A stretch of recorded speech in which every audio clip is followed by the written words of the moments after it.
arrêter de tout enfouir, que vous redonnez à manger aux animaux et aux microbes. Les microbes, ils fabriquent le moins.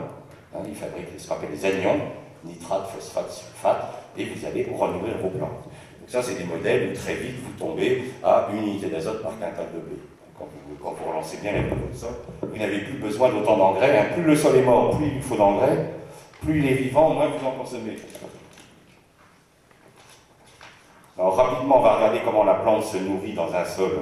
On va mieux comprendre pourquoi il faut arrêter de détruire la vie des sols. Hein, la plante, elle se nourrit dans deux milieux. Elle se nourrit d'abord et avant tout dans l'atmosphère. Dans l'atmosphère, la plante va prendre sa quantité. La qualité, c'est le sol qui va la donner. C'est pour ça que le hors-sol ne donne pas de qualité. Pourquoi une tomate hors-sol, c'est pas bon? Pourquoi une fraise hors-sol n'est pas bonne? C'est qu'elle n'est pas en contact avec le sol. Donc elle n'a que sa photosynthèse qui fait du sucre, elle n'a aucun goût. La qualité d'un produit, c'est le sol qui la donne. La quantité, c'est l'atmosphère. Dans l'atmosphère, la plante prélève. Elle va prélever 94% de sa matière sèche. Donc vous voyez, c'est l'énorme majorité. L'estomac de la plante, c'est sa feuille. Elle ne prélève pourtant que trois atomes, le carbone, l'oxygène et l'hydrogène. C'est tout ce qu'elle prélève par la photosynthèse. Elle ouvre ses stomates. Alors le carbone et l'oxygène, qui font chacun 44% du pot sec des plantes, elle va le capter sous forme de gaz carbonique. En ce moment, les agriculteurs sont très gagnants avec le réchauffement terrestre, parce que l'humanité dégage beaucoup de gaz carbonique dans l'atmosphère et les rendements ont augmenté d'un peu plus de 7% grâce à la pollution atmosphérique. Donc les agriculteurs sont plutôt gagnants de cette pollution de gaz carbonique, parce que le gaz carbonique, ça fait de la photosynthèse. Et on a montré, par exemple, que si les agriculteurs arrêtaient de labourer sur la planète, on diminuerait de 40% le dégagement de gaz carbonique planétaire. Puisqu'avec le semi-direct, vous remontez le taux d'humus dans le sol, vous stockez, pour vous donner une idée, un labour dégage 1 tonne de gaz carbonique à l'hectare. Un semi-direct stocke 4 tonnes de gaz carbonique à l'hectare. Vous augmentez vos taux de matière organique de 0,3% par an. Vous stockez du gaz carbonique, puisque sans arrêt, vous fabriquez de la biomasse, et cette biomasse, vous la laissez se transformer en humus sur le sol. Et on a calculé que si tous les agriculteurs arrivent à se décompacter le crâne, arrivent à quitter leur charrue, à acheter des petits tracteurs, à avoir du semi-direct, on diminue de 40% le dégagement de gaz carbonique. C'est énorme, hein, c'est pas des petits chiffres. Hein. Vous avez 1,8 milliard d'hectares de terres cultivées, si vous stockez 4 tonnes de gaz carbonique, ça vous fait quand même 7 milliards de tonnes de gaz carbonique fixées. L'humanité en dégage 6,5, donc ça change tout. Hein. Le problème, c'est qu'il faut comprendre, c'est pas seulement par la forêt qu'on va arrêter le gaz carbonique, c'est arrêter les sols nus. Le jour où on interdira le feu, on interdira les gens de brûler les mauvaises herbes, de brûler le bois, on dégage à une époque, la France brûlait 13 millions de tonnes de paille à l'hectare dans les années 80. Maintenant, ça y est, c'est calmé, on voit plus de peuple brûler leur paille.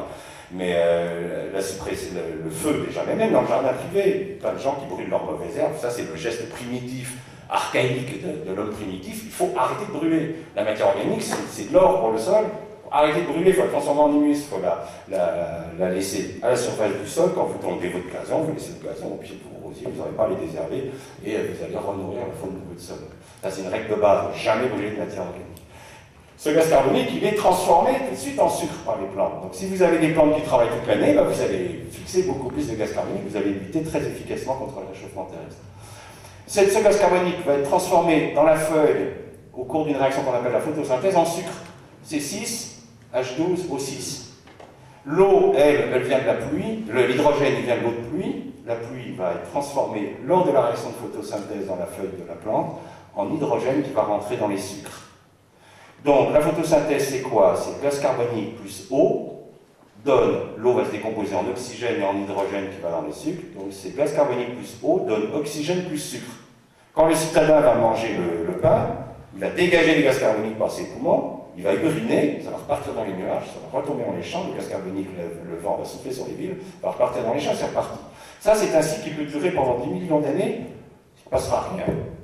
Ça va revenir automatiquement. C'est 94% du poids sec des plants, il revient simplement par la météo. Donc arrêtez ce mensonge agricole qui dure depuis 50 ans, de faire croire aux gens s'il n'y avait pas d'engrais, on mourrait de faim. C'est un énorme mensonge. Absolument, les forêts tropicales ont une productivité énorme, ils n'ont jamais reçu un engrais de leur vie, elles continuent toujours à faire des arbres de 80 mètres de haut, depuis le plus vieux modèle qu'on connaisse, c'est Bornéo, 150 millions d'années, 9 mètres d'eau de pluviométrie, les arbres font 80 mètres de haut et personne n'a jamais mis d'engrais sur Bornéo. Les Bornéo fonctionnent toujours, il faut arrêter de dire que sans engrais on crèverait de faim, c'est faux, c'est relancer la vie des sols, vous nourrirez l'humanité. Alors le sol, lui par contre, il fournit rien, seulement 6% de la matière sèche. Mais attention, l'atmosphère ne fournit que 3 atomes, carbone, oxygène, hydrogène. C'est 28 atomes qui vont être prélevés dans le sol et qui vont rentrer dans les plantes. Et c'est ça qui va donner toute la qualité, c'est ça qui va donner les goûts. Hein, tous les parfums, tous les arômes qu'il y a dans les plantes, que ce soit dans le vin, que ce soit dans n'importe quel fruit, ces arômes qui sont des molécules, alors l'argument des gens c'est « mais non, ça ne peut pas donner de goût, puisque les arômes sont des produits carbonés, que le carbone vient de l'atmosphère ». Mais ils oublient une chose, les gens qui ne connaissent pas bien la physiologie, c'est qu'un arôme, pour être synthétisé dans tous les organismes vivants, toutes les molécules qui sont synthétisées par des protéines qu'on appelle les enzymes. Toutes les réactions biochimiques du monde vivant sont synthétisées par des enzymes. Or, les enzymes, c'est quoi? Ce sont des protéines qui contiennent un cofacteur, c'est-à-dire un oligoélément, qui va lui permettre de faire cette réaction. La nitrogénase qui fixe l'azote est une enzyme qui contient du molybdène. L'enzyme qui fait la photosynthèse, la chlorophylle, est une protéine qui contient du magnésium. Vous avez toutes les enzymes respiratoires qui nous permettent de respirer utilisent le fer comme cofacteur. C'est-à-dire que tous les enzymes qui vont servir à la synthèse des arômes ont besoin d'oligo-éléments. Plus il y aura de vie dans votre sol, plus votre plante aura d'oligo-éléments, plus elle sera parfumée, plus elle aura de goût. C'est pour ça qu'une tomate hors sol n'a strictement qu'un goût, elle a une couleur de tomate, elle a une allure de tomate. Quand vous la mangez, le goût zéro, tout simplement parce qu'il n'y a pas de vie autour de ses racines, c'est un milieu mort, un milieu inerte, et donc aucun arôme n'est synthétisé. Vous avez juste de la photosynthèse, égorgée d'eau en plus. Alors dans le sol, comment le fait la plante pour se nourrir? Là, un mécanisme assez particulier, c'est que il y a une loi en physique, je vais faire un petit peu d'équilibre chimique, qui fait que la plante se nourrit en solution dans l'eau. Dans le sol, il y a de l'eau, et la plante, elle va prélever dans l'eau tout ce dont elle a besoin. Le potassium, qui est une charge positive, elle va prendre aussi des charges négatives, le nitrate, le phosphate. Alors comment elle fait? Il y a une loi qui dit que de part et d'autre d'une membrane vivante, ça doit être la même concentration, ce qu'on appelle la loi osmotique. Donc normalement, la plante, elle devrait avoir la même concentration que le sol. Même concentration en nitrate, même concentration en phosphate, etc. Et elle ne peut pas, la vie, accepter ça. Parce que le sol est très pauvre en nitrate, et si la plante avait la même concentration en nitrate que l'eau du sol, elle mourrait. Donc les plantes vont inventer un système remarquable, et vous utilisez le même système, tous les êtres vivants font pareil. Ils vont se battre contre cette loi osmotique, cette loi de concentration, qu'on appelle la force de concentration, force osmotique. Ils vont créer une force électrique. Donc comment elle fait la plante? Elle est très astucieuse. Elle va envoyer vers ses racines du sucre, parce que du sucre, on en a plein avec sa photosynthèse, elle est là. Elle a juste à montrer ses feuilles de soleil. Un blé, c'est 5 mètres carrés de contact avec le soleil. En racine, c'est 1000 mètres carrés de contact avec le sol. Les différences qu'il y a entre avec 5 mètres carrés, elle fait 94% de sa photosynthèse, avec 1000 mètres carrés de contact avec le sol, elle ne fait que 6%. Et là, elle va envoyer du sucre, on en a autant qu'elle veut. Elle l'envoie aux racines, et là, ce sucre, quand il va arriver, il va être transformé par les lois biochimiques en une molécule qu'on appelle l'adénosine triphosphate, l'ATP. L'ATP, c'est la grande molécule énergétique. Et cette molécule énergétique, elle va faire tourner des pompes autour de ces membranes. Et ces pompes, qu'est-ce qu'elles vont faire? Elles vont tirer vers elles tous les cations, la potasse, l'hydrogène, tout ce qui est positif. Tout ce qui est positif, on l'a vu, c'est dans quoi? C'est dans le complexe argilo-humique. Donc le complexe argilo-humique, si vous avez un bon complexe argilo-humique, il est bourré de potasse, d'hydrogène, etc. Et lui, il est en équilibre osmotique avec l'eau du sol. Et comme la plante va faire tourner ses pompes, elle va tirer, elle va prendre tout le potassium, tout l'hydrogène qui est dans l'eau du sol, et puis le complexe, il va continuer à en relâcher. Et une fois qu'elle est devenue une petite pile positive, elle attend que les microbes lui fassent du moins, du nitrate, du phosphate, du sulfate, tous les là. C'est-à-dire si on regarde les réactions que font les microbes, leur travail, c'est de fabriquer du moins. Et bien comme la racine, grâce à ces sucres et au complexe argilo-humique, s'est chargée positivement, elle attend que les microbes fabriquent du moins. Les microbes vont transformer l'ammonium, qui est positif, en nitrate, qui est négatif, le soufre en sulfate, 2 fois négatif, le phosphore en phosphate, 3 fois négatif. Et tous les oligo-éléments, les microbes, ils vont les chélater, c'est-à-dire qu'ils vont les attacher avec un acide organique qu'eux synthétisent, qui a 2 charges, vous voyez, qui a 2 oxygènes, donc il y a une charge négative. Par exemple, le fer, il va le transformer en citrate de fer, en succinate de fer. Donc la plante n'a plus qu'à attendre que les microbes travaillent pour elle, et elle pompe.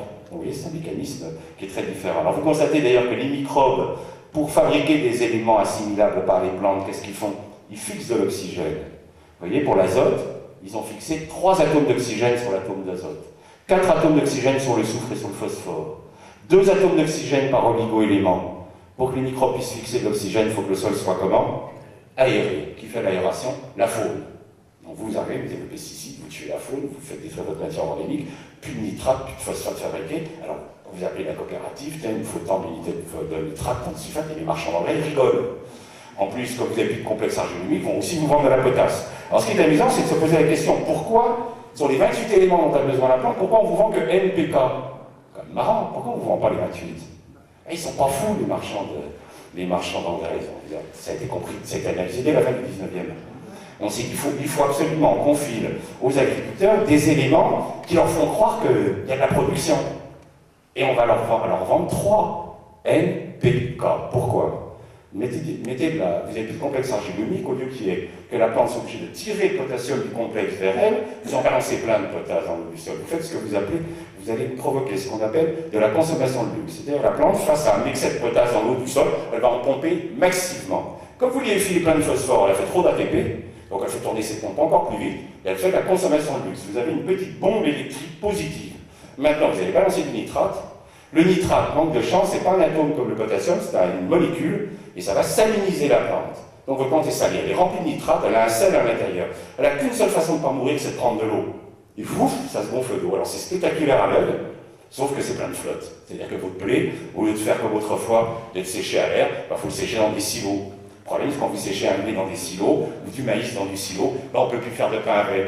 Alors il faut faire venir des blés de force, il faut mélanger, enfin il y a toute une tambouille à faire. La France, l'Europe n'est plus capable de faire un maïs consommable par l'homme. Quand vous faites sécher des maïs dans des silos, vous essayez de faire des cornflakes avec, ils tombent en miettes dans les sacs pour que les clients n'en veulent pas. Tout le maïs que nos gamins bouffent au petit déjeuner, il vient d'Argentine et du Canada. C'est quand même un comble.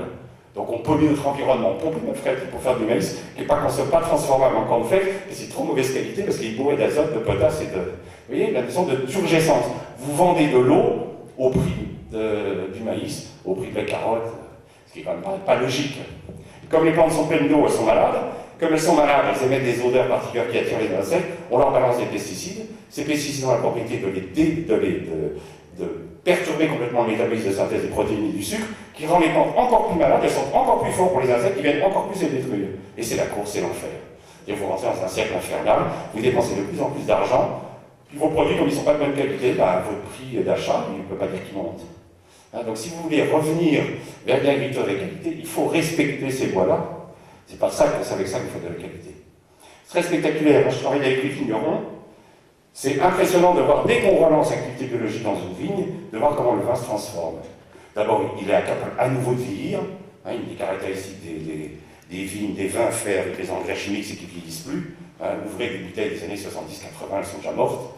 Ouvrez des bouteilles des années 40, elles sont superbes. Tous les vins ne vieillissent plus, parce qu'ils sont justement couverts d'engrais chimiques, ils tiennent plus. Dès que vous relancez la vie du sol, les vins changent, c'est très spectaculaire. Mais pareil pour les fruits, pareil pour les légumes. Le problème, c'est qu'effectivement, vous allez produire moins, puisque vous allez mettre moins d'eau. Donc, comme les agriculteurs sont payés au poids, ils continuent à courir après la notion de poids, sauf qu'ils font la mauvaise qualité. Alors, ça va assez vite, quand vous arrêtez de mettre... alors, évitez aussi tout ce qui est engrais toxique. Ne mettez pas des engrais qui tuent la vie de votre sol. Jamais de chlorure dans un sol. Le chlore est un poison violent. Un grain de chlorure de potasse tue une grenouille. Vous lui collez un grain de chlorure de potasse sur le dos, elle est morte. Alors, je ne dis pas quand vous en mettez sur les vers de terre, vous flinguez tout. Jamais de chlorure. Très toxique, les chlorures. Jamais de chaux.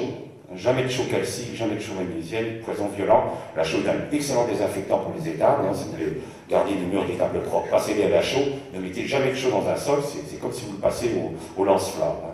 Donc par contre, vous pouvez utiliser les engrais qui ne sont pas toxiques, c'est-à-dire les engrais utilisés par les hommes depuis très longtemps, nitrate de potasse, nitrate de soude, le fameux guano du Chili utilisé par les Incas. Ça, c'est en plus le gros intérêt, c'est que le chlorure, quand vous mettez du chlorure, c'est cassé, le chlore tue et ne sert pas à rien aux plantes. Les plantes n'utilisent pas le chlore. Sur 100 kg de chlorure, il y a 50 kg de chlore, 50 kg de potasse. Donc vous traînez 50 kg de poison avec votre tracteur qui ne vous sert à rien. L'avantage du Caillon 3, c'est que c'est 100% utilisé. La potasse sera utilisée, le nitrate aussi. Ou nitrate de sodium, puisque les plantes utilisent le sodium comme la potasse, vous serez utilisé à 100%. Vous pouvez utiliser les sulfates, pareil, c'est utilisé à 100%, sulfate de potasse, qu'on appelle le patanicali, ou sulfate de magnésie, qu'on appelle la kieserite. Et puis, les carbonates, si vous avez besoin de calcium ou de magnésium, utilisez de la craie. La craie, c'est pas toxique, c'est une roche broyée, c'est à pH 8. La chaux, c'est pH 12. Ça, c'est un poison. Dans les épidémies de peste, on mettait une couche de cadavre, une couche de chaux, une couche de cadavre, une couche de chaux. Jamais ça dans les sols. Ça, vous pouvez le mettre, c'est une roche naturelle. La dolomie, si vous manquez de magnésie, c'est pareil, c'est une roche, aucun danger. Tous les organismes vivants, ça habitue aux cailloux. Les cailloux, ça fait partie de la vie, et ça leur sert de source de nourriture. Donc ne mettez pas si vous mettez des engrais, surtout ne mettez pas des engrais qui empoisonnent la vie de votre sol. Alors les résultats vont vite. là, c'est donc le premier agriculteur que j'ai réussi à faire passer au semi-direct, donc Jean-Claude Quillet, qui est donc à Montlouis, près de Tours. J'ai d'abord fait passer au TCS, puis après au semi-direct. Donc il y est, lui, depuis. Il a commencé au TCS en 92, il est passé au semi-direct en 2000. On a gardé une parcelle divisée en deux, hein. Il y a une parcelle qui continue à garder en labour. Vous voyez, l'activité biologique du sol labouré, c'est quasi l'électroencéphalogramme plat, c'est que le sol est mort. Là, il lui faut, c'est quelqu'un qui fait des rendements à 80 quintaux de blé, là, il lui faut 200 unités d'azote pour faire ces 80 quintaux. Là, regardez comment l'activité est en train de monter, année après année. Il n'est plus qu'à 110 unités, là, hein. Et puis j'espère bien l'amener à 90 unités d'ici 5 ans. Bon, petit à petit, on avance.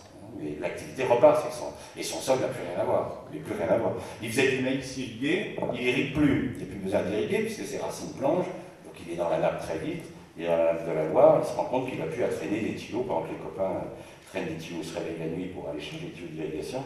Lui, il reste tranquille dans son lit. C'est quand même plus agréable de ne pas avoir à traîner des tuyaux d'irrigation, simplement parce qu'il a un bon enracinement et que donc ces plantes se passent d'eau. Hein. Et les rendements? Rendement, il est même de ses voisins.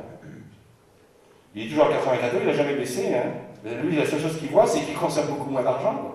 Hein, c'est-à-dire qu'il a un revenu hectare qui est le jour et la nuit. Et ses voisins n'ont pas compris? Alors, c'est ce que je vous ai dit, vous êtes face à un problème sociologique, un problème culturel. C'est-à-dire que l'arrêt du labour n'est pas un problème de. Vous savez, les agriculteurs, c'est pas déjà. Il y en a qui commencent à calculer, mais la plupart sont encore dans des réactions passionnelles avec le sol, un beau labour. Ils ont l'impression d'exister en défonçant la terre. Oh, que c'est beau cette terre qui se retourne, ça me fait plaisir. C'est un plaisir culturel, ça n'a rien à voir avec de la science, ça n'a rien à voir avec de la production agricole, c'est un plaisir culturel. Donc là, vous heurtez, il faut changer de mentalité. Pourquoi le semi-direct? Pourquoi il y a 110 millions d'hectares de semi-direct dans le Nouveau Monde et il n'y en a pas chez nous? Parce que dans le Nouveau Monde, les gars, ils sont arrivés avec les techniques, les Argentins, les Brésiliens, tous ces gens-là, ils sont arrivés avec les techniques d'Europe, dans des milieux qui n'ont rien à voir. Hein. Vous êtes dans des milieux extrêmement difficiles. Hein. Pour vous donner une idée, au Brésil, quand vous êtes sur le front, sur le Nord Mato Grosso, sur le front amazonien, quand la saison des pluies arrive, premier jour, vous prenez 150 mm d'eau, le lendemain 50 mm, troisième jour 100 mm d'eau, vous avez labouré, je peux vous dire que la terre, vous en perdez 3000 tonnes à l'hectare en 3 jours. Et vous ne pouvez pas rentrer dans votre champ parce que c'est des sols avec 90% d'argile. Donc vous attendez, vous dites pourvu qu'il ne pleuve pas, qu'il manque de peau, il s'en met encore à pleuvoir, puis cette année-là, vous ne produisez pas. Tandis que quand vous êtes dans de la végétation haute comme ça, hein, donc les gars au début, ils ont essayé d'utiliser nos techniques et ça a été le fiasco. Donc les agronomes ont dit, c'est des sols incultivables. Je me souviens quand j'ai commencé à travailler avec la Banque mondiale sur le bassin amazonien, je travaillais avec les agronomes américains qui me disaient ça c'est des sols de merde, il n'y a rien qui pousse dessus. Je lui ai dit, t'es vraiment con, je vais t'apprendre un mouvement de ton cou qui est de lever la tête. T'as vu les arbres, ils font 60 mètres de haut, comment tu peux m'expliquer? Ouais, mais ça n'a rien à voir, c'est une nature sauvage. Non, je lui ai dit, t'arrêtes, c'est connu, ton modèle est nul, t'as un modèle à hacher dans la tête, il faut que tu arrêtes de dire que c'est des sols nuls, c'est des sols qui font pousser des plantes magnifiques. Donc c'est toi qui es pas bon, arrête d'accuser la forêt amazonienne, elle a un fonctionnement très astucieux, il n'y a pas de matière organique dans les sols tropicaux. Et pour cause, si jamais la nature avait laissé de la matière organique, on minéralise 60% de la matière organique dans l'année en milieu tropical, tellement il fait chaud, humide. Donc qu'est-ce qu'elle a fait la nature? C'est très simple, elle n'a pas fait comme chez nous. Chez nous, comme il fait froid en hiver, qu'est-ce qu'elle fait la nature? Elle laisse tomber les feuilles des arbres. Pourquoi? Parce que comme il fait froid, la nature arrête de travailler. Les microbes ne minéralisent plus, les champignons ne travaillent plus, tout le monde se met au repos. Ben, les arbres, ils n'ont rien à manger, donc ils font tomber les feuilles, ils ne sont pas fous. Ils ne vont pas s'amuser à avoir de l'évapotranspiration alors qu'ils gèlent, et s'il fallait qu'ils fassent sortir de l'eau par leurs feuilles, ils exploseraient, ils mourraient, puis ils ne vont pas s'amuser à essayer de nourrir des feuilles alors qu'il n'y a plus personne qui bosse dans le sol. Donc ils se mettent au repos. Pays tropical, c'est pas ça, comme il pleut et qu'il fait chaud toute l'année, les arbres ont des feuilles. Donc toute l'année, dès qu'une feuille tombe, qu'est-ce qui se passe? Il y a des animaux qui la prennent, qui la mangent, les termites, là-bas, c'est les termites qui bossent, et hop, ça repart dans l'arbre. Donc quand il pleut, il n'y a rien à lessiver. Quand vous faites une étude sur une forêt équatoriale, 95% du carbone est dans la forêt, 5% dans le sol, vous faites une étude dans une forêt européenne, la moitié du carbone dans le sol, la moitié dans la forêt. Des modèles qui n'ont rien à voir. Et les types sont arrivés avec leur modèle européen, ils ont voulu plaquer ça, ils font que des conneries. Donc les agronomes, jusqu'à les années 90, disaient, en pays tropical, on ne peut faire que du café, que la plante pérenne. Café, chocolat, non, c'était eux qui ne savaient pas réfléchir. Le problème de l'homme, c'est qu'il arrive dans les milieux, au lieu de les étudier et puis de faire une vraie approche scientifique. C'est quoi la démarche scientifique? La démarche scientifique, c'est j'observe. À partir de cette observation, ça c'est la méthode expérimentale écrite par Claude Bernard, on ne va pas la réinventer, les gens vont très bien réfléchir ce qu'était la science. J'observe. À partir de cette observation, je me dis, tiens, ce modèle-là, si c'est ça qui se passe, c'est peut-être ce mécanisme-là, j'ai une hypothèse. Et ensuite, je rentre au laboratoire et je fais une expérience pour confirmer ou infirmer cette hypothèse. C'est pas du tout ce que font les agronomes, ces agronomes ne sont pas des scientifiques, c'est des gens qui arrivent dans un milieu, ils l'étudient pas, ils cassent tout, foutent le feu à la forêt, ils mettent tout sous forme minérale. Alors, je ne vous dis pas quand vous avez minéralisé, hein, ils brûlent en moyenne 200 tonnes de matière organique à l'hectare quand ils foutent le feu à la forêt, ça ils coupent tous les grands arbres sont retirés, ils laissent le feuillage, ils foutent le feu, 200 tonnes de gaz carbonique qui se dégagent à l'hectare. Hein, c'est-à-dire qu'à l'heure actuelle, le brûler des forêts équatoriales dégage autant de gaz carbonique que l'industrie humaine. Juste le feu des forêts équatoriales. Ils mettent tout sous forme minérale, il pleut, tout est lessivé, dis-toi, il n'y a rien qui pousse. Évidemment, toute la richesse qui était dans la forêt, ils l'ont envoyée en la rivière. Donc, c'est des gens qui n'ont pas de démarche scientifique. C'est pas des... Moi, quand j'arrive dans une région pour bosser, pour aider des paysans, je pars dans la forêt pendant plusieurs jours. Il faut essayer de comprendre comment marche le système local.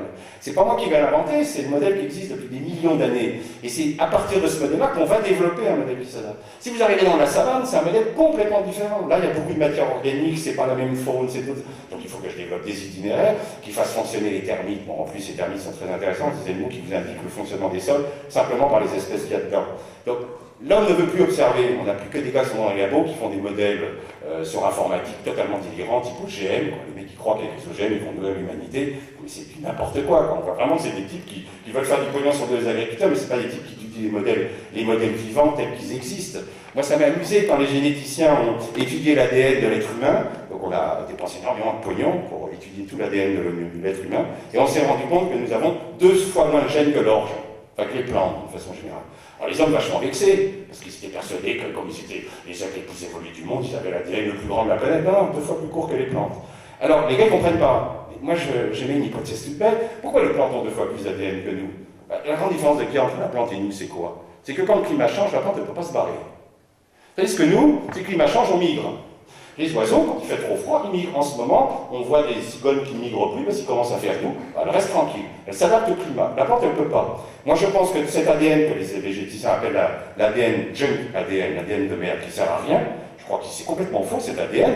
C'est l'histoire de cette plante. C'est-à-dire que si les conditions varient un peu, elle va utiliser cette partie de l'ADN pour résister. Et que si les plantes ont des ADN plus abondants, c'est tout simplement, elles ont accumulé dans leur ADN des histoires météorologiques qui changent. Tout le monde le dit. Hein. Les années se suivent et ne se ressemblent pas. Ben, les plantes se sont adaptées à cette histoire. Donc au lieu de dire que c'est de l'ADN de merde qui sert à rien, il ferait mieux de se dire, bon là apparemment il y a un truc qu'on n'a pas compris, il faudra peut-être qu'on sache pourquoi les plantes ont un ADN si grand. Moi, mon hypothèse, c'est des adaptations à des situations environnementales qui changent contre leur volonté et auxquelles elles ne peuvent pas échapper. Et c'est pas avec les OGM que vous nourrez l'humanité, c'est pas en fabriquant des chimères qui en plus ont des problèmes de fragilité, bouleversent toute la microflore du sol autour des racines, on n'a plus tous les mêmes microbes autour des racines. Une fois que vous avez mis l'OGM, il faut contaminer tout le monde. Donc ça veut dire plus de liberté. Hein, c'est la fin de la démocratie, les OGM. Ça veut dire que si un gars a envie d'être en bio, ben, il ne pourra pas. Ou s'il veut être en biodynamie, alors vous pouvez être contre l'agriculture biodynamique, vous pouvez être contre l'agriculture biologique. Enfin, déjà, on est dans une démocratie. La base d'une démocratie, c'est le choix. Pour moi, c'est le choix de la public. À partir du moment où tout est contaminé, ben, c'est fini, il n'y a plus de démocratie. Je pense que c'est beaucoup plus intéressant d'utiliser la biodiversité que nous avons. Il y a un nombre de plantes incroyables sur cette planète. Par exemple, là, on travaille avec les eupatères en ce moment sur des milieux secs tropicaux. Les eupatériums sont des plantes qui captent l'eau atmosphérique. C'est des plantes qui arrivent à vous apporter 2 mètres d'eau par an dans un sol.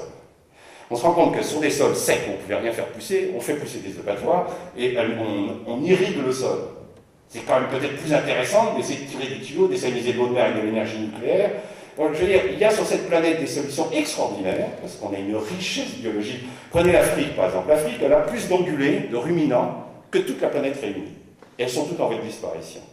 Moi, je travaille sur le Sahel. Vous avez au Sahel 3 espèces d'antilopes qui ne boivent jamais. Quand vous êtes au Sahel, vous avez des gars qui font 40 km à pied par jour avec le bétail pour les emmener à un point d'eau. Dès que la bête elle broute le matin et elle maigrit, tout ce qu'elle a bouffé pendant le matin, elle le maigrit pour aller au point d'eau parce qu'elle a 30 bandes à faire à pied. Et vous avez des antilopes qui ne boivent pas, elles sont toutes en voie de disparition. Et ce ne serait pas plus intelligent, plutôt que d'amener de la Holstein, j'ai vu des programmes Europe financés par la CE de Holstein au Congo, qui faisaient 2 litres de lait par jour, programme très intelligent. Est-ce qu'on n'aurait pas intérêt plutôt à utiliser les antilopes locales, parce que vous savez qu'on n'arrive pas à faire d'élevage sous les tropiques en Afrique à cause des maladies locales. Hein, donc on arrive à faire l'élevage que sur la zone sahélienne, la zone nord, parce que nos vaches ne résistent pas aux parasites locaux. Les buffles se portent à merveille. Le buffle, c'est le plus gros bovin du monde. Hein, il est 2 fois plus lourd à l'état sauvage que le roc. On ne l'élève par aucun programme génétique d'amélioration du buffle. Il n'y a aucune antilope africaine qui bénéficie d'un programme génétique. Pourquoi? Comme si les agriculteurs n'avaient plus d'imagination, comme si les agriculteurs ne domestiquent plus rien, comme s'ils étaient stériles, quoi. Il y avait une espèce de stérilisation de la pensée, alors qu'on a des capacités en génétique d'innover extraordinaires. On a devant nous un éventail fabuleux. On a l'impression que l'humanité veut se suicider, veut absolument aller à la catastrophe pour voir ce que ça donne. Je crois que j'ai l'impression que l'humanité voudrait voir ce que ça donne quand ça va péter. Quand ça va péter, ça va faire mal. Là, on estime, les estimations à l'heure actuelle, au rythme de disparition des sols, c'est 4 milliards de morts pour les années 2050. Donc ça va faire du bruit quand ça va tomber. Quand une civilisation tombe, c'est 80% des gens qui meurent. Quand la civilisation romaine s'est écroulée, 80% des Romains ont disparu. Donc on sait que nous, quand ça va casser, c'est 80% de l'humanité qui va dégager, parce que pour la première fois, ça va être une civilisation planétaire qui va se casser la gueule. Et nous avons les solutions devant nous. Maintenant, c'est à nous de les prendre, ou on ne les prend pas. On continue en économie hypogène, on continue avec nos engrais chimiques, on continue à délirer, ou on se dit, bon, tu as un fonctionnement qui marche, qui est durable, qui est pérenne, est-ce qu'on ne peut pas s'inspirer de ces modèles-là et travailler avec? Bon, mais ça, je dirais que c'est une prise de conscience. Je pense qu'on a la même prise de conscience à faire avec notre environnement qu'il y a eu à faire à l'époque romaine, où les gens s'amusaient à faire mourir des gens dans les cirques, où les premiers chrétiens commençaient à leur expliquer que la vie humaine devait être respectée. Ouais, ça devait être respecté à l'étau aussi, au lion, crac. Ça démarrait comme ça, les premiers chrétiens. Bon, si vous respectez l'être humain, boum, au lion. Et puis petit à petit, ben, ça y est, maintenant je dirais que même les tyrans, bon, Pinochet a pu mourir dans son lit, mais il se sent quand même un peu coupable. Je veux dire, tous les êtres humains savent que la vie humaine est sacrée. Il va falloir maintenant qu'on respecte l'environnement et qu'on comprenne que les plantes et les animaux sont sur Terre, ils ont leur rôle à jouer comme nous, et qu'on n'a pas à arriver en cassant tout. Bon, mais ça va être une mentalité, ça bouge. Hein. Moi, je vois en 30 ans. Je m'occupe d'environnement depuis 30 ans, je vois les choses bouger. Je me souviens, dans les années 60, les gars en région parisienne, le dimanche, on prenait la voiture, on vidangeait la voiture dans les forêts de Fontainebleau, on reculait la bagnole dans la rivière, on la savonnait, on la champignait pour qu'elle soit plus belle. C'est des gestes qu'on ne voit plus. Donc on voit quand même que maintenant, il y a une espèce de respect, les gens ne font plus ce genre de gestes. C'était courant dans les années 60. Donc petit à petit, les mentalités évoluent, mais il va falloir maintenant que les choses s'accélèrent dans la prise de conscience de l'environnement, parce que ça ne va pas bien. Hein. Je veux dire, ça va pas bien la planète. Hein. Moi, je l'ai su depuis un moment. L'autre fois, j'étais en Himalaya, ça faisait 25 ans que je n'y avais pas été. Je vais montrer à mon épouse les grandes forêts de rhododendrons. Il n'y avait plus un arbre, mais tout était nettoyé. Hein. Avec des collines entières qui dégoulinent, des villages que j'avais connus prospères et tous les gens mangeaient. C'est la famine. Quoi. Donc la pauvre planète, elle souffre. Bon, maintenant, est-ce que les hommes comprendront que détruire notre environnement, c'est nous détruire nous-mêmes? Bon, c'est à nous. Mais il y a énormément de solutions. C'est ça qui est rageant, c'est de se dire qu'on a les solutions, à condition d'observer simplement. Vous êtes optimiste alors? Oui, je suis optimiste parce que je me dis, bon, bah, sinon je ne serais pas là en train de vous parler. Hein. Je suis en train de dire, bon, de toute façon c'est foutu, on va attendre que ça casse. Hein. Je pense qu'il faut essayer de faire prendre conscience. Mais les choses bougent. Vous savez, il y a 15 ans, quand je faisais des conférences comme ça, la moitié des gens se barraient en disant « je suis pas venu là pour entendre ces conneries ». Donc là, personne n'est parti. Donc ça montre quand même que ça bouge. C'est-à-dire que quand je présentais des techniques de ce niveau comme ça il y a 15 ans, je peux vous dire que là, j'en entendais. Les gens me traitaient de fou allié, quoi. Et puis maintenant, tu sais, petit à petit, le CIRAD s'en occupe. Ça y est, les choses bougent. Mais c'est long. C'est long, mais il y a des gens un peu partout dans le monde, des gars comme Jackson qui font un boulot extra. Il y a de plus en plus de gens qui prennent conscience qu'on peut peut-être innover en agriculture. Ne pas rester dans cette pensée unique dans laquelle on est bloqué depuis 50 ans, qui est qu'il faut faire disparaître tous les agriculteurs d'Europe, c'est une option politique indispensable. On peut peut-être avoir une autre vision, on peut peut-être garder de l'activité économique dans nos campagnes, et on peut peut-être avoir une agriculture qui ne soit pas uniquement mortifère, mais qui soit au contraire, qui gère et qui nourrit les hommes. Et ça demande un vrai bouleversement de la pensée. Il faut changer la génétique, il faut changer la façon d'utiliser les pesticides, il faut changer la façon de travailler le sol, il faut tout revoir. Donc c'est un vrai, c'est ce que j'appelle moi la nouvelle évolution verte. On a fait une révolution, c'est-à-dire qu'on a tout cassé, on l'a appelé la révolution verte, on fait 10 millions d'hectares de désert par an. C'est pas une révolution dont on a besoin, c'est une évolution. On a besoin d'une évolution verte. C'est comme ça qu'on s'en sortira, mais surtout pas de révolution. Quand on voit le dégât qu'a fait la révolution verte, merci. Il faut une évolution, il faut évoluer. Mais c'est long. Bon, je vais m'arrêter là. Je vous remercie pour votre attention.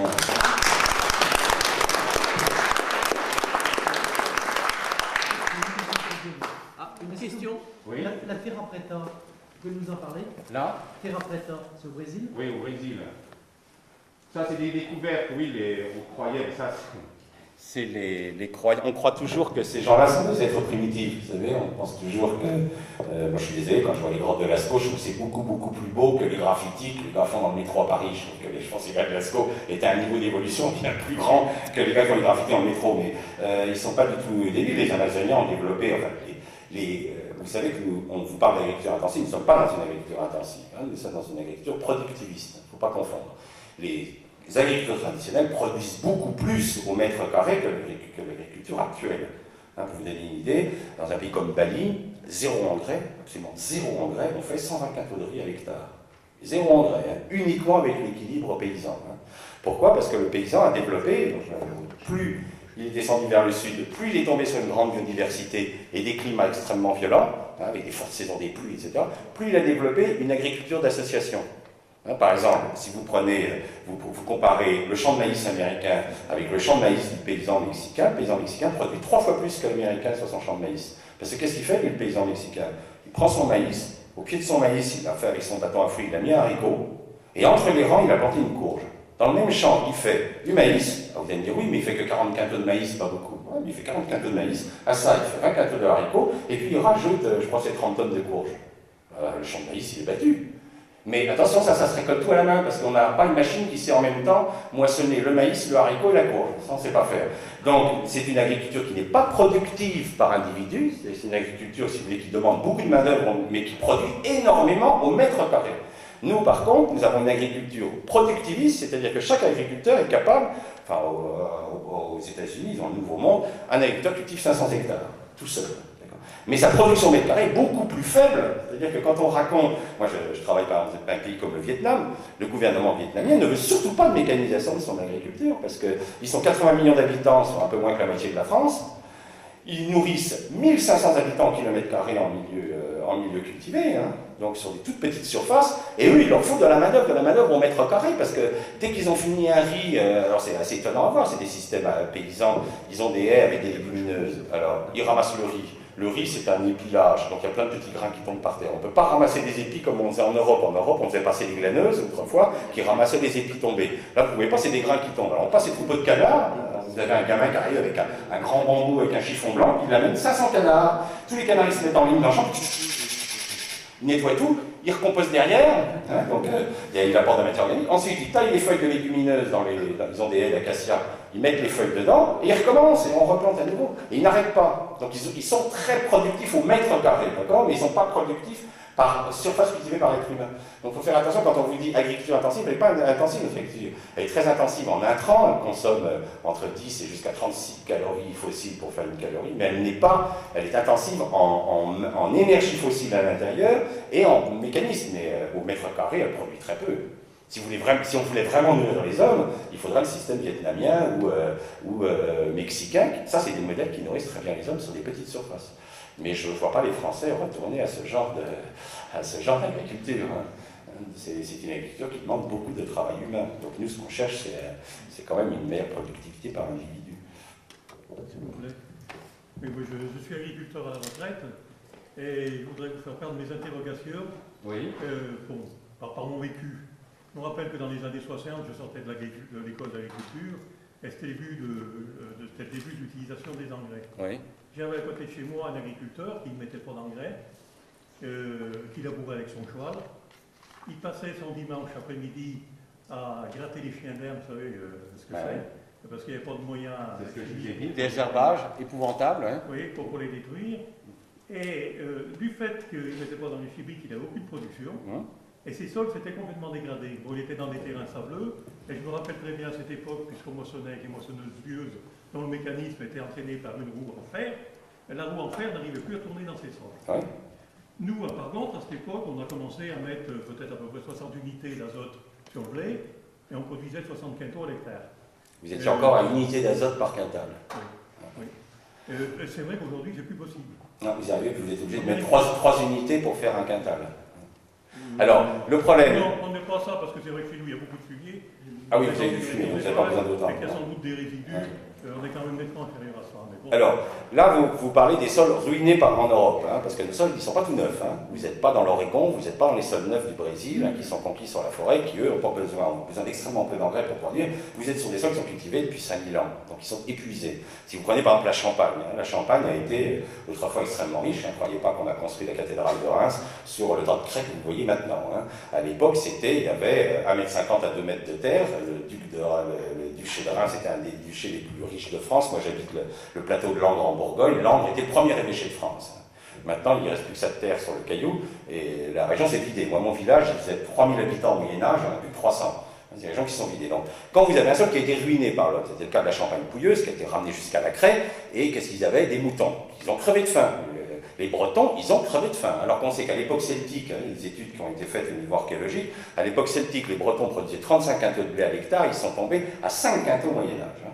Donc ça a été la famine, c'est des régions qui ont été dévastées par la famine. Alors quand vous avez un sol qui est ruiné, c'est le cas de l'essentiel de l'Europe, on a des techniques pour relancer.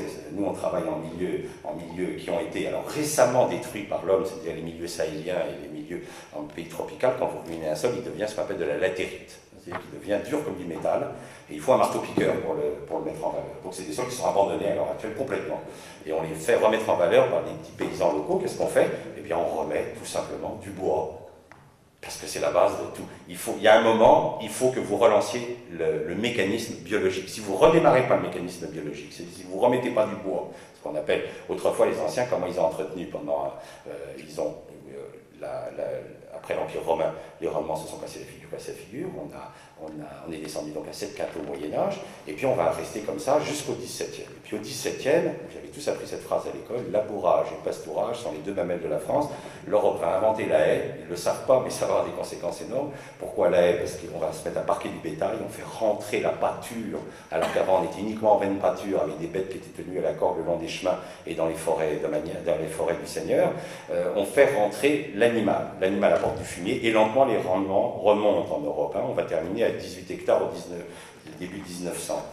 18 quintaux à l'hectare. Donc il y a une restauration lente des sols. Bon, maintenant on a arraché toutes les haies, on a tout cassé. Mais la haie, elle avait un rôle fondamental. C'est que les anciens, ils taillaient la haie, prenaient les bois de taille, ils les mettaient sous les bêtes. Il y a une partie qui allait pour chauffer la cheminée, puis une partie qui allait sous les bêtes. Et quand ils remettaient ça sur le sol, ils relançaient tous les champignons.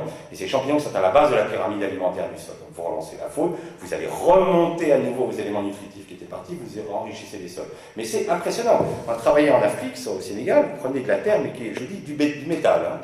Vous mettez une couche, alors là on y va franco, plus le sol est ruiné, plus on met épais. On met 8 cm de bois taillé dans les haies par les paysans, qu'on broie en morceaux de 5-6 cm. En 2 ans, il n'y a plus la moindre latérite, le sol est totalement grumeleux, et vous recommencez vos cultures. Et quand le sol a été ruiné, vous ne pouvez pas faire autre chose que de remettre du bois. La France avait 3 millions de kilomètres de haies, on a tout arraché. Bon, maintenant, on manque de bois raméal, ce qu'on appelle le bois de taille. Mais en vigne, ils les brûlent, c'est pas idiot, il faut garder les bois au pied des vignes. Quand vous avez un sol qui est tombé, comme vous le décrivez, c'est-à-dire un sol sableux en plus, donc avec un mauvais complexe argile-humique épuisé par des années d'agriculture, il faut relancer la bécane biologique, et là, il n'y a pas d'autre technique que d'apporter de l'humus, une source d'humus, c'est-à-dire de la lignine. C'est pour ça que la base de l'équilibre agricole, c'est l'équilibre sylvo-agro-pastoral. La forêt au centre de la fertilité du paysage, la forêt doit être localisée au bord des rivières pour les protéger contre l'érosion, dans toutes les pentes trop fortes, les tas de veilles, les sommets de collines. La forêt doit prendre la place dans toutes les zones fragiles du paysage, et son bois doit être utilisé pour fertiliser les champs. Et la pâture en rotation avec les champs, parce que sous pâture, il y a retour de la matière organique, puisque les bêtes sont là, elles brouillent, et vous repartez dans l'équilibre sylvo-agro-pastoral. Alors que nous ne sommes plus, nous avons fait une spécialisation, il y a des régions qui ne font que de la céréale, il y a des gars en Beauce, des sols en Beauce qui n'ont pas vu un gramme de fumier depuis 40 ans, et puis les Bretons qui crèvent sous le lisier de porc, qui ne savent plus quoi en foutre. C'est qu'on a complètement déséquilibré le système, il faut revenir à un équilibre sylvo-agro-pastoral. C'est aberrant que l'ONF soit dirigé par des polytechniciens et non pas par des agros. Il faudrait que tout ce qui est culture forestière soit enseigné aux agriculteurs au même titre que la céréale et la pâture, parce que ça fait partie du paysage indispensable d'une agriculture durable. Vous ne pouvez pas faire d'agriculture durable sans les arbres. C'est impossible, parce que c'est eux qui sont à la base de tout le fonctionnement biologique du sol. Et il faut absolument retirer l'ONF aux polytechniciens qui sont des fous furieux, qui n'ont rien compris à la dimension biologique de l'arbre. Il faut absolument retirer la forêt, c'est des malades mentaux. Ils raisonnent mètres cubes, je mets tout ça sous forme de... Je vais faire de l'énergie, je vais brûler ça dans des chaudières. C'est des gars qui n'ont rien compris. Rien. Ils confondent, pour eux, la forêt c'est du pétrole. Ils confondent une matière morte avec une matière vivante. Ils ne savent pas faire la distinction entre le vivant et le mort. C'est des gens dangereux. Il faut retirer la forêt aux polytechniciens. Il faut le redonner à des gens qui comprennent que c'est la base de la vie. Mais remettez des haies dans vos champs, vous allez voir, c'est spectaculaire. Alors évidemment, le problème, c'est qu'avec nos machines, c'était pas le remembrement qu'on a fait, était un remembrement absolument pas réfléchi. À partir du moment où vous avez des machines, dans un pays comme l'Europe, vous passez 30% de votre temps à faire des demi-tours, parce que vous avez des parcelles qui ne sont pas adaptées au mécanisme. Si vous voulez avoir des parcelles adaptées au mécanisme, il faut que vos parcelles suivent le paysage. C'est-à-dire que normalement, dans une colline, un agriculteur devrait avoir un tour de colline, un autre agriculteur un autre tour de colline, de telle sorte que quand vous partez avec votre tracteur, vous longez des haies et puis vous faites toujours votre tour, jamais de demi-tour, et vous sortez de votre parcelle. C'est ça, ça aurait été un remembrement intelligent, un remembrement en fonction du paysage. Ça aurait permis de remettre des haies sans qu'elles vous gênent, puisque vous seriez toujours en train de travailler parallèle à des haies. C'est ensuite, vous avez des machines, maintenant que vous tirez derrière le tracteur, qui vous le broie, qui vous envoie automatiquement les déchets dans les champs. Donc c'est pas un boulot énorme, hein, vous faites ça en été, juste après la moisson, vous remettez du bois, et vous ressemez, c'est mis direct tout de suite. On aurait pu repenser le paysage à partir du moment où il y avait des machines. Or, on a continué à faire des parcelles carrées complètement en dehors des courbes de niveau et du paysage, c'est du n'importe quoi, et du coup on a arraché trop de haies. Il faut concevoir les champs les plus faciles à travailler, qui ont le maximum de longueur de haies par hectare, hein, puisque 1 km de haie, c'est 30 tonnes de bois de taille tous les ans. Hein. 30 tonnes, hein. Donc vous imaginez, on a coupé 3 millions de kilomètres de haies, ces 3 millions de kilomètres de haies produisaient 90 millions de tonnes de bois tous les ans qu'on pouvait mettre sur nos 30 millions d'hectares, c'est donc 3 tonnes à l'hectare, et ça change tout. Hein. Ils étaient brûlés à l'époque. À l'époque, on brûlait. Oui, parce qu'on ne connaissait pas tous ces mécanismes. Il n'y a toujours pas d'observation des mécanismes biologiques, mais imaginez qu'on refasse un paysage en courbe de niveau avec les haies, et la haie ne devient plus un obstacle, remettre des haies le long de toutes les routes, pas des arbres, c'est les voitures, même pas les arbres, mais remettre des haies, tailler ces haies, mais vous avez une source de fertilité extraordinaire. Mais ça demande de remettre l'arbre en position dans l'agriculture. En plus, ça sert d'ombrage aux bêtes, les bêtes adorent brouter les feuillages d'arbres, donc en plus, dans l'équilibre agro-pastoral, la forêt elle a vraiment sa place. Vous voyez, c'est une repensée complète de la notion de paysage. D'ailleurs, autrefois, on ne disait pas un agriculteur, on disait un paysan, un homme qui fait le pays. Alors maintenant, ce sont des exploitants agricoles, c'est-à-dire qu'on les met, et ça a été une catastrophe, hein. À la sortie de la guerre, on a modifié l'équilibre économique du pays. Hein. Autrefois, vous aviez le secteur primaire, qui était les mines, la pêche, parce que la pêche à l'époque, c'était de la simple exploitation, il n'y avait pas de gestion, on gère d'ailleurs toujours très mal des poissons, ils diminuaient tout à l'heure. Le charbonnage, etc., les mines, tout ça, c'était secteur primaire. Vous avez ensuite le secteur secondaire qui comportait l'agriculture, l'industrie, c'est-à-dire des gens qui exploitaient un capital. On parlait d'ailleurs de gestionnaires, on cultivait son sol en bon père de famille. C'est-à-dire que le paysan, c'est un homme qui faisait le pays, il le gérait son pays. Puis on a dit non, maintenant quand tu es un exploitant agricole, c'est que maintenant l'agriculture est dans le secteur primaire, elle exploite. Et puis après moi le déluge, quand j'aurai ruiné mes sols, quand j'aurai plus de capital, c'est ce qui se passe, hein, l'agriculture mondiale se décapitalise, et importe de plus en plus d'énergie, d'engrais chimiques, du monde industriel, du secteur secondaire, et les secteurs primaires, je suis désolé, mais ils s'appauvrissent. Quand vous exploitez une mine, quand il n'y a plus de charbon, il n'y a plus qu'à partir. Hein. Puis quand il n'y a plus de sol, ben, les paysans ils s'en vont, on en a perdu déjà 92%. Le monde agricole n'a pas été mis dans le secteur primaire, c'est le secteur secondaire. J'ai un capital fondamental qui doit nourrir des générations, qui doit être durable, qui est le capital sol. On ne fait pas du capitalisme en agriculture, on ruine le capital, c'est le pire des capitalismes qui existent. Le bon capitaliste, c'est celui, normalement, un agriculteur doit rendre un sol plus fertile que celui qu'il a reçu de son père. Il doit laisser à son fils un sol plus fertile. En ce moment, il lui laisse un sol plus pauvre. C'est la décapitalisation. Vous êtes fait avoir, hein, bien, hein. Vous êtes fait avoir, embouté par les industriels. Ils vous ont roulé dans la farine, chicos. D'autres questions? Le bois raméal fragmenté doit être utilisé frais. Ah oui, Tout de suite donc. dès qu'il tombe, comme dans la forêt, dès qu'il tombe au sol. Et est-ce que cette technique-là peut s'appliquer à des jardins, enfin du jardin Bien sûr. particulier? Bah, si vous avez une haie, évidemment, si vous êtes fabriqué un blocos végétal avec des tugas, là vous allez tuer tous les... Attention, hein, les résineux tuent les sols. Hein. Les résineux sont des plantes qui, à l'état sauvage, vivent dans ce qu'on appelle la grande forêt, la taïga. La taïga est les sommets des montagnes. Les résineux sont des plantes. Les forêts de résineux sont des plantes dans des milieux où il pleut très peu, moins de 400 mm d'eau par an, et surtout ils gèlent très fort. C'est pour ça qu'ils ont une résine. Parce qu'ils n'ont pas de sel liquide, sinon ils exploseraient. Quand il fait moins 30, avec une sel liquide, vous explosez. Donc ces arbres se sont adaptés à des conditions de grangeur. Autrefois, il y a longtemps, à l'époque dite du Carbonifère, les premiers plantes qui sont apparus ont été les fougères, les prêles et les conifères, les gymnospermes. Ces plantes sont toxiques, sont toutes toxiques. Il n'y avait aucun ver de terre à l'époque des grands dinosaures, aucun. Il n'y avait pas de faune du sol. La matière organique tombait sur le sol et ne se décomposait pas. C'est pour ça que nous avons du charbon et du pétrole. C'était des terres qui ne circulaient pas comme il n'y avait pas de faune, c'était des sols marécageux, c'est-à-dire que là, il faisait chaud, humide, la flotte qui tombait sur le sol, c'était des sols qui n'étaient pas aérés par la faune, c'était des marécages, tout pataugeait, et les arbres, au fur et à mesure qu'ils tombaient, ils s'accumulaient les uns sur les autres, et ça faisait la tourbe. La planète est couverte de tourbières. À cette époque, c'est des immenses réserves de charbon et de pétrole que nous attaquons. À la fin du Jurassique, on pense, à la fin du Crétacé, on pense, c'est une hypothèse, on ne le sait pas, mais il semble bien qu'une météorite soit tombée sur Terre. Elle n'a très certainement pas fait ce qu'il nous raconte, c'est-à-dire moins 30 pendant 3 ans, parce que sinon, les tortues et les crocodiles, qui sont bien plus vieux que les dinosaures, ne seraient pas arrivés jusqu'à nous. Mais cette météorite a très certainement provoqué une mutation, et elle va faire une mutation fondamentale qui va bouleverser la vie sur la planète, c'est l'apparition des feuillus, qu'on appelle les angiospermes. Ces arbres vont avoir 2 propriétés remarquables. Premièrement, le vent, la planète est en train de se refroidir, le vent apparaît, les conifères qui se reproduisent uniquement par le pollen qui tombe sur les cônes femelles vont être obligés de changer de technique parce qu'il y a des espèces qui ont disparu simplement parce que le vent emmenait le pollen et ne tombait jamais sur les cônes. Ils vont donc être obligés de changer, ils vont se réfugier dans des zones froides où il y a moins de vent parce qu'il fait tout le temps froid et où là ils peuvent féconder leurs cônes comme ça. Et les angiospermes, ils s'associent avec les insectes. C'est la grande idée des angiospermes. Le vent apparaît sur Terre, ils vont utiliser les insectes pour se faire féconder. C'est que l'insecte va leur transporter le pollen de fleur en fleur. Ça, c'est l'idée géniale des angiospermes. Les premiers vont être les mammaliales qui vont apparaître au Crétacé. Et ensuite, elles ne sont pas toxiques. Et elles vont s'associer avec un nouveau groupe d'organismes, les animaux du sol, les collemboles, les acariens, à qui elles vont donner à manger. Ces animaux, les vers de terre apparaissent à la fin du Crétacé, et on voit à ce moment-là les sols se drainer. C'est-à-dire que ce n'est plus des marécages, la terre devient saine, elle devient agréable, elle devient... l'eau circule à l'intérieur du sol.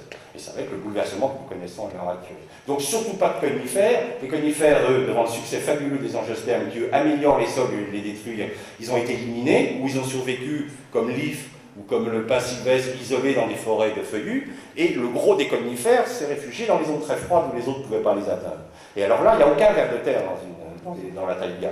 Quand vous regardez, là, vous faites un profil dans la taïga, toutes les aiguilles sont toutes parallèles les unes aux autres, et arrivé à un moment, elles sont attaquées par des microbes qui arrivent à les décomposer, mais vous voyez que rien n'a bougé, parce qu'il n'y a pas une bestiole, alors que dans la forêt, tout est bougé constamment par de la faune, la forêt de feuilles. Donc, si vous avez mis un blocos végétal autour de votre pavillon avec des tuyas, vous ne pourrez pas faire de bois raméal parce que c'est des plantes toxiques. Mais si vous avez eu l'astuce de prendre les plantes de votre région, moi quand avec mon épouse on a acheté une maison de en Bourgogne, un petit village de Bourgogne, la première chose qu'on a fait, on était dans la forêt, on a repéré, il y avait 22 espèces d'arbres, on a mis les 22 espèces d'arbres dans la haie autour de la maison, on a planté 550, enfin semé 550 petits arbres et qui nous servent de source de bois raméable pour le jardin potager, pour les rosiers, pour tout. Et on utilise strictement rien, on a une production alors que c'était des sols dans les travées, il n'y a rien qui poussait dessus parce qu'on a ça de sol, puis après c'est le caillou. Tous les voisins arrosent leurs patates, moi j'arrose rien du tout. Je pose mes patates sur le sol, je leur mets épais comme ça de paille, et puis c'est tout, j'attends qu'elles sortent, je ne vais pas désherber. Puis quand je fais des pommes de terre, je soulève la paille, je prends les patates, elles m'en refabriquent. Puis le voisin, lui, bute, il se casse les reins, il est là toute la journée, il a plein de dorifores, je n'ai pas de dorifores. Ça, c'est les paysans boliviens qui m'ont appris cette technique. Je veux dire qu'on s'embête beaucoup, vous savez. L'homme a absolument, depuis la Bible, il pense qu'il doit en chier sur la planète avec la Terre. Donc il en veut à mort à cette Terre, puisqu'il est là tout le temps à se casser les reins, il est impiné, à se débarrasser de mauvaises herbes. Moi, en automne, là, en ce moment, mon jardin, il est totalement couvert de céréales. Il y a un mélange avoine orge-veste. Et puis, je vais attendre que je suis en train de... Tous les matins, là, je vais couper pour voir quand est-ce que les épis arrivent. Quand les épis vont arriver, je vais passer ma tondeuse et puis je vais planter tranquille au travers. Mon sol, je n'y touche jamais. Mais jamais, d'abord, je pense à être âgé, donc j'ai mal au dos, mais j'ai pas envie de m'embêter, et ça m'embête totalement. Puis c'est tellement plus simple de lancer ses patates sur le sol, de les recouvrir de paille, plutôt que de s'embêter à buter, à s'énerver. Donc vous ne mettez rien dedans. Vous ne mettez Rien, mais vous avez besoin de rien, comme vous êtes bois raméal, vous apportez tellement à manger à votre plante que... Non, mais vous posez vos pommes de terre sur le sol, vous couvrez de paille. C'est tout. Mais Vous s'en posez directement sur le sol. il faut que ce soit un sol qui soit... Vivant, évidemment. Moi, ça fait 30 ans que je n'ai pas jeté une épluchure, que je n'ai pas jeté tout ce qui est organique. Bon, soit ça va, j'ai des pigeons, ça va aux pigeons, enfin ce qu'ils veulent manger. Tout le reste, c'est tout composté. Je n'ai pas sorti un seul élément de mon sol depuis 30 ans. Donc c'est le cycle permanent. Et les arbres, ils ne cessent de grandir, donc chaque année, j'ai un peu plus de bois raméal, donc le sol est un peu plus fertile. Alors qu'au début, j'en ai bavé, c'était pas drôle. Et j'y arrose pas, parce que bon, ça c'est encore un processus. Les champignons, vous avez 3 règnes sur Terre. Le règne des champignons, le règne des végétaux, le règne des animaux. Les champignons sont les seuls organismes au monde qui possèdent des aquasporines dans toutes les cellules de leur organisme. Et les aquasporines permettent la rétention d'eau. C'est pour ça que les sols forestiers sont humides. Les champignons sont les grands régulateurs de l'humidité du sol. Dès que vous avez remis des champignons, je ne sais pas si vous avez remarqué, tous les sols à l'heure actuelle, ils se mouillent très vite et ils se sèchent très vite. Tous les agriculteurs qui travaillent depuis longtemps à la terre vous le diront. Les sols ne se comportent absolument plus comme avant. Avant, il pleuvait, ils gardaient de la fraîcheur pendant un moment. Maintenant, ils se mouillent, ils sont gorgés d'eau, puis tout de suite après, ils sont secs. Parce qu'il n'y a plus de champignons dedans. On a détruit 90% des champignons qu'il y avait dans le sol. Et c'est eux qui gèrent l'eau. Donc dès que vous remettez le champignon, vous allez voir, votre sol il garde une fraîcheur, mais en pleine canicule, vous avez 12 degrés de moins, j'ai fait des mesures, hein, 12 degrés de moins de montée thermique dans un sol qui contient des champignons par rapport à un sol qui n'en a pas. Donc votre sol ne chauffe pas, donc les plantes ne sont pas stressées, pas besoin d'arroser. Et tout ça, c'est des... Je veux dire, on gaspille, l'irrigation gaspille 70% de l'eau, tout simplement parce que les sols sont morts. Hein. Mettez-les en vie, vous verrez, c'est pas si compliqué que ça. Donc dans l'ordre du processus, enfin, le processus à mettre en place. Par exemple, vous avez un jardin, par exemple, à la sortie de l'hiver, où il y a plein d'herbes, Il y a plein d'herbes parce que vous ne l'avez pas mis, vous ne l'avez pas semé en céréales en automne. Voilà, donc c'est d'abord semer des céréales, plus facile à retirer que... Pas d'engrais verts. Non, moi je mets que de la... Dans un jardin, il faut toujours penser rotation. Hein. Dans un jardin de légumes, vous ne cultivez pas de graminées. Vous ne cultivez pas de graminées dans un jardin, vous cultivez des légumineuses, vous cultivez des crucifères, vous cultivez des composés, mais pas de graminées. Donc, mettez dans votre jardin en rotation des graminées. Comme ça, vous n'aurez pas de maladie. Ne remettez pas des crucifères, alors qu'il y en a déjà plein dans le jardin. Ne remettez pas des légumineuses, vous voyez. Donc, graminées, mettez orge à voile, idéal. Et puis, vous tondez, vous plantez, vous semez. Avec la roue que je vous ai montrée, idéal. Ça, c'est idéal, ça. Vous changez le trou, la taille du trou en fonction de la graine, ça va de la graine de haricot jusqu'à la graine de radis, la toute petite. Vous roulez dans le truc tondu. La tonde, ça va vite. C'est beaucoup plus reposant hein, que de vous embêter à désherber. Hein. Et à pêcher. Hein. Comment est-ce que vous expliquez la disparition des dorifores dans votre jardin? Eh ben, simplement, les pommes de terre sont nourries avec tous les éléments, elles sont en bonne santé. L'insecte, ce qu'il faut que vous compreniez, c'est que l'insecte, c'est le charognard des plantes malades. Vous n'avez des attaques d'insectes que parce que la plante émet une odeur comme quoi elle est malade. Et dans la nature, un être malade ne doit surtout pas se reproduire. C'est une règle, c'est comme ça que la vie s'est maintenue en bon état de santé pendant des millions d'années, c'est qu'elle élimine tout ce qui est malade. Elle ne les laisse pas se reproduire. Hein, les études génétiques récentes ont montré que lorsqu'un organisme subit des stress alimentaires, etc., il transmet ce stress pendant 4 générations. Hein, donc ça veut dire qu'une plante qui est pourrie, pendant 4 générations, vous aurez des plantes pourries. Moi, je le vois très bien. Faites l'expérience toute simple. Achetez des pommes de terre dans le commerce. Des pommes de terre génétiquement, enfin, qui ne sont pas des OGM, mais qui sont très mal sélectionnées sur engrais chimiques. Vous verrez que c'est des plantes extrêmement fragiles. Vous allez avoir une grosse perte. Il va y avoir de l'oïdium, il va y avoir du mildiou. Elles vont vraiment mal se porter. Ne gardez que les tubercules qui ont survécu. Vous ne faites aucun traitement. Vous ne gardez que les tubercules qui ont survécu à votre système. Cela, vous les reproduisez. 3 ans après, vous n'avez plus de maladie sur vos pommes de terre. Il n'y a plus de dorifort non plus. Il n'y a plus de dorifort. Moi, mes voisins, je suis entouré de jardins bourrés de dorifort. Ils viennent tous voir chez moi. Alors au début, c'était drôle parce que quand ils venaient me voir, ils me voyaient planter mes patates, ça les rendait. Bon, ils savent que je suis fou, donc c'est pas trop grave. Mais ce qui est amusant, c'est que l'autre fois, il y a 3 ans, j'ai vu un gars qui faisait la même chose que moi. J'ai dit, ah bon, qu'est-ce que c'est? Ah non, c'est juste pour voir, mais tes conneries, tu vois, mais c'est pour voir, quoi. Donc je dis, il l'adopte quand même, donc ça c'est marrant.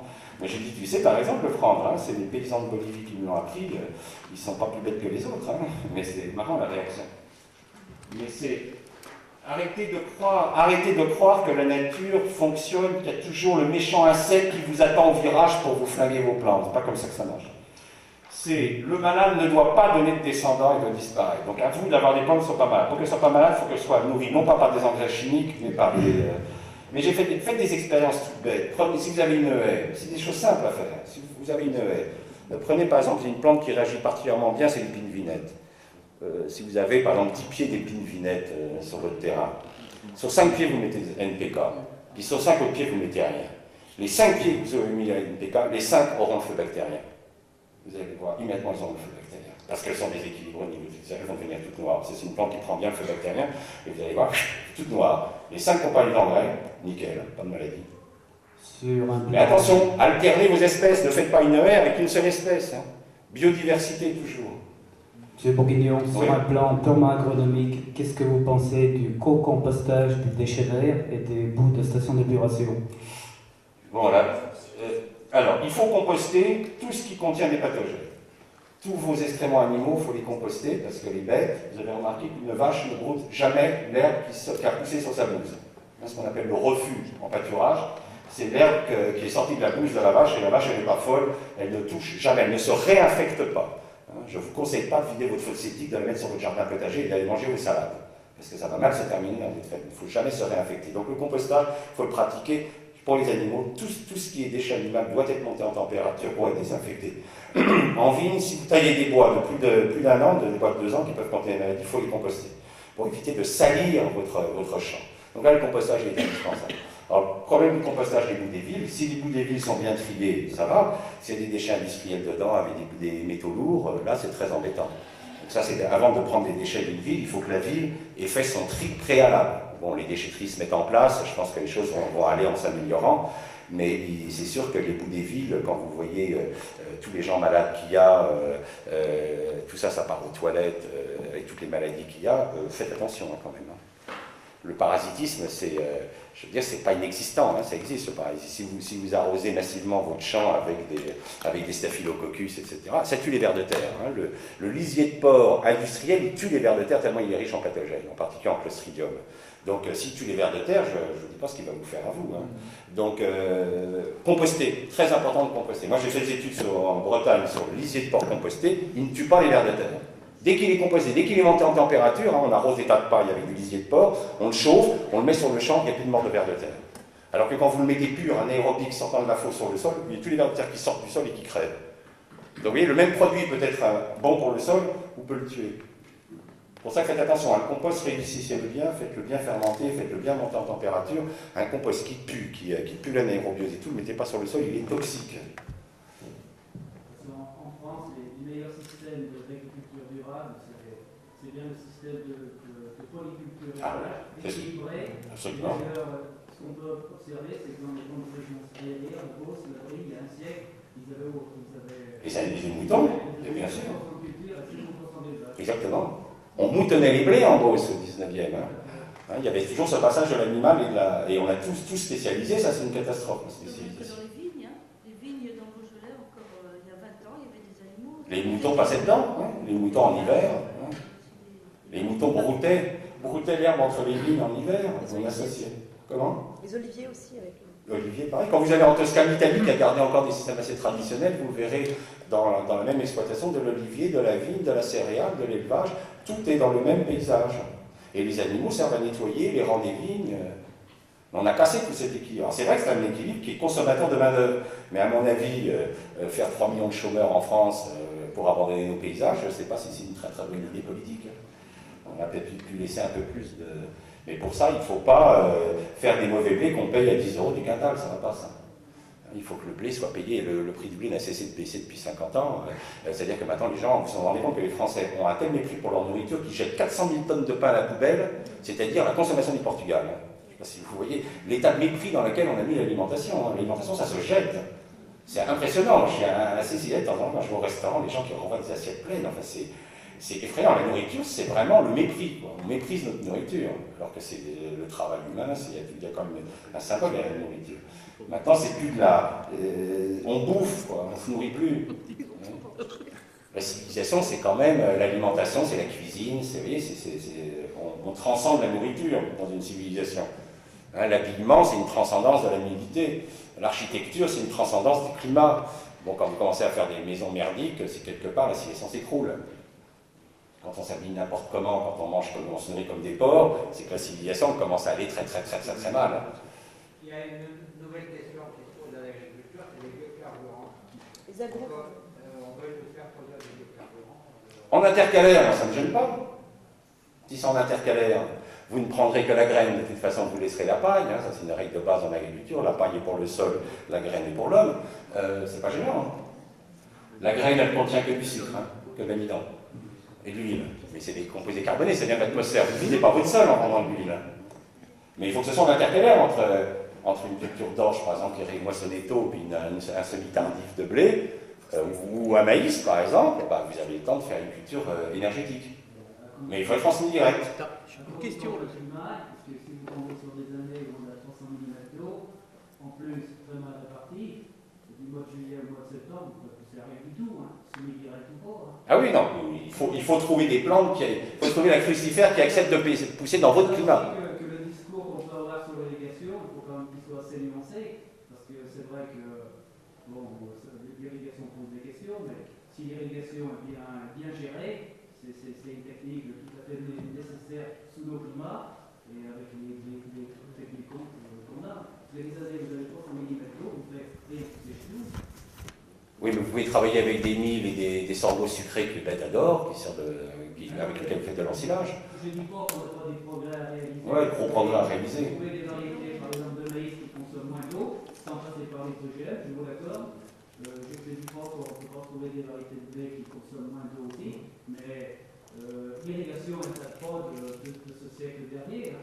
Non, mais on se trompe depuis longtemps. Elle date du temps des Romains, on a toujours irrigué. C'est pour ça que quand on fait la polémique à Rome sur le jarbouleur, bon, il faut quand même mettre de l'aliment pour les choses.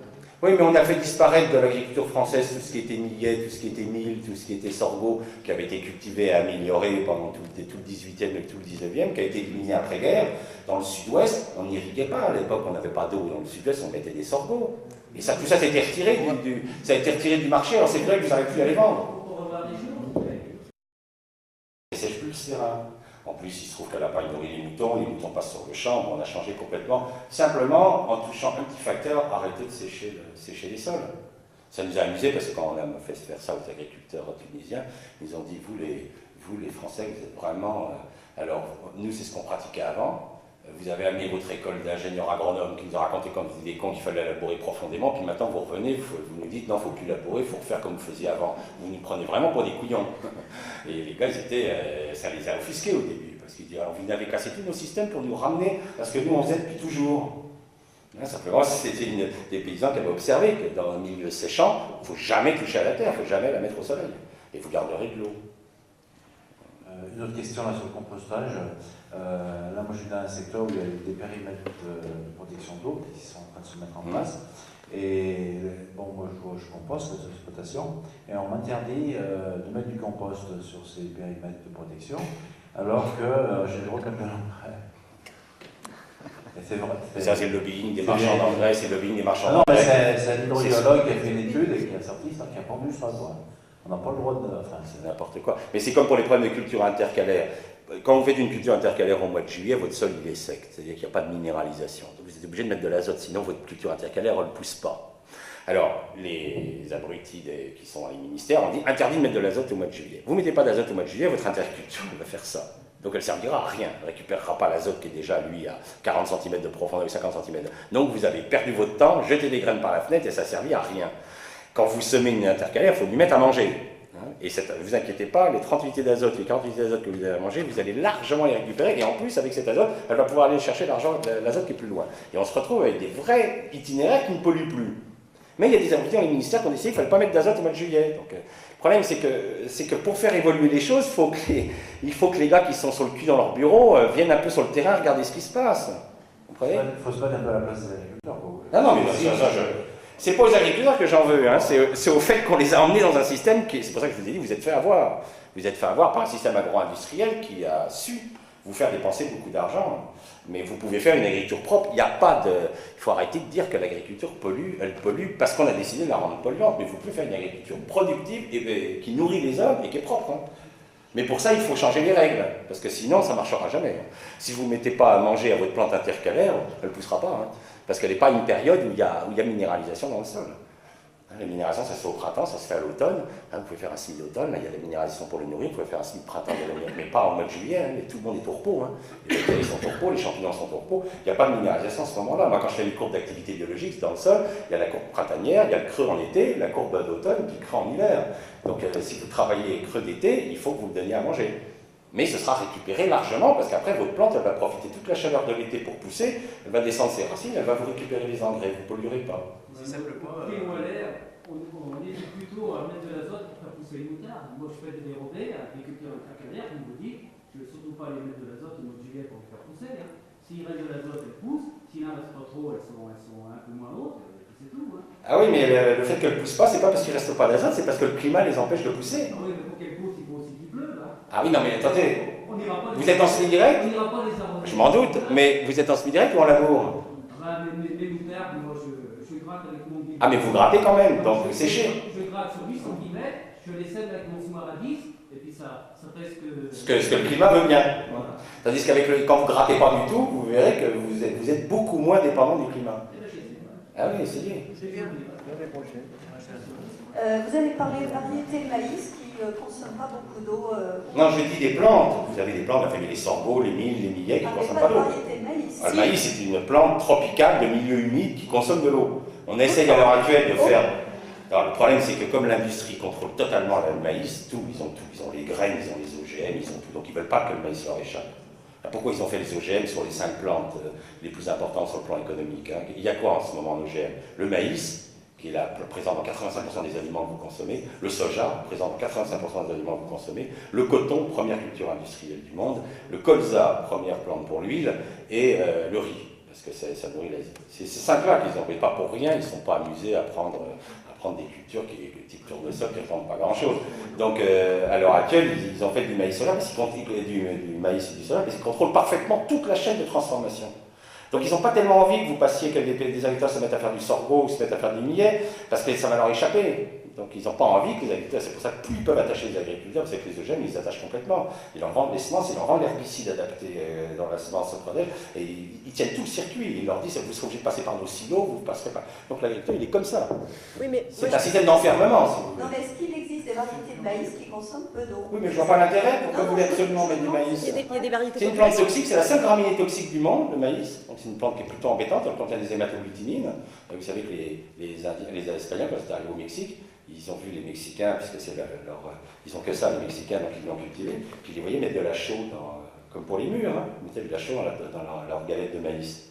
Les Espagnols, ils ont regardé, ils se sont dit, on est vraiment chez les primates, hein. Ils confondent architecture et alimentation. Et en fait, les Incas, les Mayas, avaient observé que quand on mettait de la chaux, ils ne le savaient pas, mais ils remontaient le pH, ils bloquaient les hématoglutinines, et le maïs devient digeste. Les Espagnols se sont moqués des Mayas, et n'ont pas voulu mettre de chaux, ils sont tombés malades, les gars. Donc maintenant, c'est une plante qui est toxique, c'est pas une très bonne graminée, hein. Vous avez bien mieux, les sorgho sont bien plus appétants, sont plus sucrés en plus, ils sont beaucoup plus digestifs par les animaux et même par l'homme. On fait de meilleurs biscuits avec les sorgho, gustativement parlant, qu'avec le maïs. Le problème, c'est que le maïs a été industrialisé, c'est une réussite extraordinaire au niveau industriel, donc ils tiennent à cette plante mordicus, non pas pour ses qualités, si vous voulez, en tant que... il y a bien mieux comme graminée, on fait des meilleures croissances au Brésil avec des sorgho qu'avec des maïs, mais c'est tenu par l'industrie, c'est pour ça, c'est tout. Mais il y a plein d'autres espèces là, vous savez. Il y a des variétés anciennes de maïs, les variétés population, il y en a qui ne consomment pas tellement d'eau. Oui, il y en a qui consomment moins d'eau, mais d'une façon globale, c'est quand même une plante qui pousse au moment du début de la saison des pluies en milieu tropical. C'est une plante qui a besoin d'eau. Elle a besoin de chaleur et d'eau pour pousser. C'est spectaculaire. Quand vous allez dans un pays comme le Mexique, dans sa patrie d'origine, vous allez voir la vitesse à laquelle pousse un maïs, c'est absolument spectaculaire. Des vitesses, moi j'ai mesuré au Mexique, des vitesses d'enracinement de 12 cm/jour, son maïs. 12 cm/jour. Le maïs pousse de plusieurs centimètres par jour quand il est chez lui, quand il est dans son milieu. Chez nous, il a un coup de froid au mois de mai, il devient tout rouge, il souffre, il n'est pas content, donc je lui mets du superphosphate en localisé sur la graine, parce qu'à cette époque-là, quand c'est trop froid, les champignons ne travaillent pas bien, il n'y a pas de phosphate. Donc il n'est pas dans son milieu, alors que le sorgho, qui est une plante de milieu sec, très différent, avec des nuits froides, beaucoup mieux adapté à notre climat. Bon, mais c'est sûr que les Américains qui ont un climat tropical au Texas, ils tiennent à leur maïs. Le maïs, quand vous allez au Canada, vous allez voir, quand il fait chaud au Canada, il fait chaud, hein, le maïs il pousse vite. Pas chez nous, nous on a un climat tempéré, c'est pas la plante idéale de pays tempéré. Vous avez des millets de Chine bien mieux adaptés à notre climat que le maïs. C'est parce que l'industrie a forcé pour faire du maïs, mais c'est pas une plante très digeste, c'est pas une plante qui donne de la qualité gustative. Alors il y a les canards qui le supportent bien, le maïs. Et les poulets, eux, ils le valorisent mieux. Mais le bétail, ça ne vous fait pas de la bonne viande, le maïs, ça vous fait de la meilleure viande avec le sorgho. Allez manger de la viande en Argentine, au Brésil, vous allez voir comment les goûteuses de la viande. Parce qu'ils nourrissent au sorgho et pas nourrissent au maïs. Ça dépend aussi de ce que vous voulez faire, si vous voulez faire la qualité, si vous voulez... Ça, c'est un vrai débat. Hein. Bien, il faudra que j'y aille, moi. J'ai la route. Merci beaucoup, hein. Je crois que vous avez beaucoup d'intérêt.